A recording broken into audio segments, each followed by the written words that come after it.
cheese straws start with 2 sticks of butter. They're softened to room temperature, and a bunch of grated cheese, and it's also softened to room temperature. You don't want any cold cheese. Now I'll add some seasonings, a nice amount of cayenne pepper. I always love to add a little spice to my cheese straws. It's such a nice little zip. About a half a teaspoon of dry mustard for flavor, good amount of salt and pepper. Now let the mixer start to blend this together. This recipe can be adapted. You can change up the seasonings you add. One year I added curry powder instead of the dry mustard. Oh boy, were they good. So I'll start adding some flour. A cup goes in first.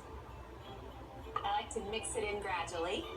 And I'll turn the mixer on low. And I'll just give that a chance to work in. Now the second cup goes in. My mom had a friend that used to make homemade cheese straws at Christmas time. She would deliver them in little cellophane bags with a bow around it. Oh my goodness, those cheese straws were good. I've been trying to get my cheese straws up to her level ever since. I think they're almost there. That is all mixed together. Now I'm going to do a whole bunch of piping and then get the cheese straws in to bake. I'm going to get half the dough and thyme into a piping bag fitted with a 1/4-inch tip. Then pipe strips of dough onto a baking sheet lined with a silicone mat.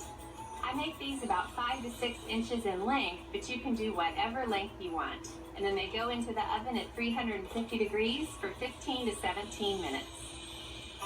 Look how gorgeous and golden these are. Totally irresistible. Now all that's left to do is just wrap up the plates, get them on